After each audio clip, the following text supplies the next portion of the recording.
আবহাওয়া দপ্তরের পূর্বাভাস অনুযায়ী এই সপ্তাহের শেষের দিকে বদলাতে পারে আবহাওয়া। দক্ষিণ পশ্চিম আরব সাগর ও সংলগ্ন বঙ্গোপসাগরে তৈরি হয়েছে একটি ঘূর্ণাবর্ত।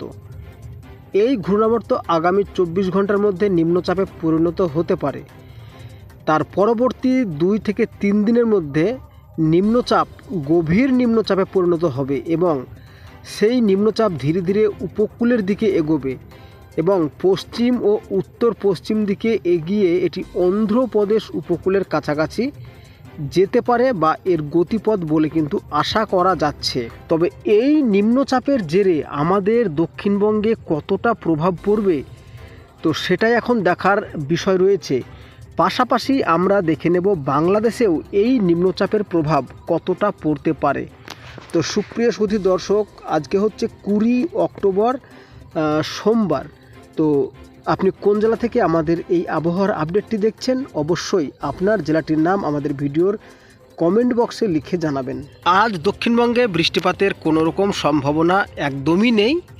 তবে দক্ষিণবঙ্গের বিশেষ করে উপকূলের জেলা, শুধুমাত্র দক্ষিণ 24 পরগনার সুন্দরবন এলাকার কাছে একটু মেঘ বা একটু কিন্তু বৃষ্টিপাত লক্ষ্য করা যাচ্ছে। তবে সেটা কিন্তু সাময়িক এবং দক্ষিণবঙ্গের পাশাপাশি বাংলাদেশের উপকূলের জেলাতেও কিন্তু একটু বৃষ্টিপাত লক্ষ্য করা যাচ্ছে। সেই সাথে চিটাগং, মহেশখালী, টেকনাফ এই অঞ্চলগুলোতেও কিন্তু বৃষ্টিপাত একটু হলেও লক্ষ্য করা যাচ্ছে। তবে মোটের পর আজকে দীপাবলির রাত দক্ষিণবঙ্গ, বাংলাদেশ এবং উত্তরবঙ্গ মোটামুটি পরিষ্কারই থাকবে। তবে আগামীকাল মঙ্গলবার থেকে কিন্তু দক্ষিণবঙ্গে বৃষ্টিপাতের পরিমাণ একবারই কমে যাবে এবং বইতে থাকবে শুষ্ক বাতাস। তবে দক্ষিণবঙ্গে বৃষ্টিপাতের পরিমাণ কমলেও বিশেষ করে বিশাখাপত্তনম, ভুবনেশ্বর, বেঙ্গালুরু, নাল্লোর, চেন্নাই এই সমস্ত এলাকাগুলোতে কিন্তু ব্যাপক বৃষ্টিপাতের সতর্কবার্তা রয়েছে বা দেখা যাচ্ছে। তবে বুধবারও কিন্তু সেম একই অবস্থান লক্ষ্য করা যাচ্ছে যে দক্ষিণ ভারতে উপকূলের জায়গা যেগুলো রয়েছে, বেঙ্গালুরু, নাল্লোর, বিশাখাপত্তনম, উড়িষ্যা, ভুবনেশ্বর এই সমস্ত এলাকাতে বৃষ্টিপাতের সম্ভাবনা রয়েছে এবং বাংলাদেশের ক্ষেত্রে চিটাগং, মহেশখালী, টেকনাফে বৃষ্টিপাত লক্ষ্য করা যাচ্ছে। তবে দক্ষিণবঙ্গ কিন্তু আমাদের মোটামুটি ক্লিয়ারই থাকছে। তবে দক্ষিণবঙ্গে বৃষ্টিপাত কিন্তু আবারও লক্ষ্য করা যাচ্ছে বৃহস্পতিবার থেকে। তো বৃহস্পতিবারের দিন কিন্তু বিকেল ও সন্ধ্যার মধ্যে 2 মেদিনীপুর, দক্ষিণ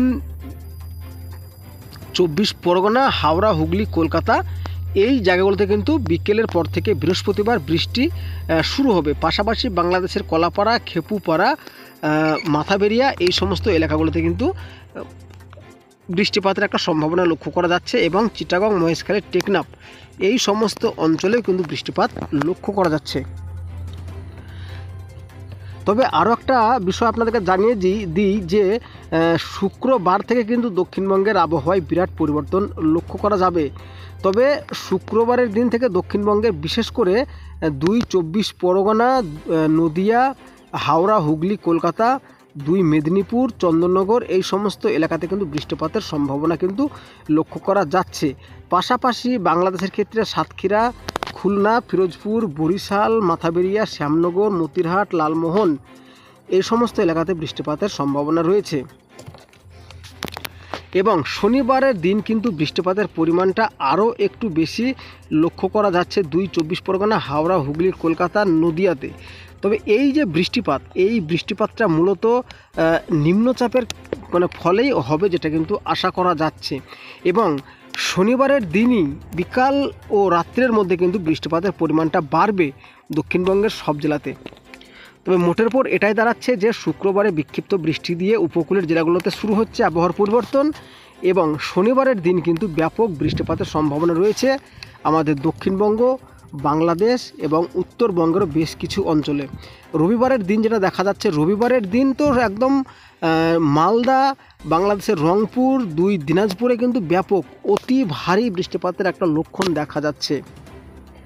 তবে এগুলো কিন্তু যেটা দেখা যাচ্ছে যে চিরস্থায়ী বা পাকাপাকি বৃষ্টি নয়, তবে বৃষ্টিপাত কিন্তু চলবে। তবে আপনাদেরকে এর মাঝামাঝি একটা জিনিস জানিয়ে রাখি, আগামী রবিবার এখনও যেহেতু অনেকটাই দেরি আছে, তো আবহাওয়ার কিন্তু পরিবর্তন অবশ্যই লক্ষ্য করা যেতেই পারে। তো এটা কিন্তু প্রাথমিক একটা মডেল থেকে আপনাদেরকে জানানো হলো, পরবর্তী টাইমে কিন্তু পরিবর্তন হতে পারে। তো এবার আমরা দেখে নেব নিম্নচাপের গতিপথ কোন দিকে রয়েছে। আপনাদের মধ্যে ভিডিওর শুরুতে জানিয়েছি, তবুও কিন্তু আরেকবার দেখিয়ে দিই যে নিম্নচাপের অভিমুখ কোন দিকে যেতে পারে। তো এখানে দেখা যাচ্ছে যে আপাততভাবে বিশাখাপত্তনম, ভুবনেশ্বর, নাল্লোর, বেঙ্গালুরু এখানে কিন্তু কেন্দ্রস্থল এই নিম্নচাপের দেখা যাচ্ছে। তো বন্ধুরা, ভিডিওটি বেশি বড় করছি না, তো এখানেই শেষ করছি। কেমন লাগলো অবশ্যই জানাবেন, আর কোথা থেকে দেখলেন অবশ্যই ভিডিও শেষে কমেন্ট করে জানাবেন।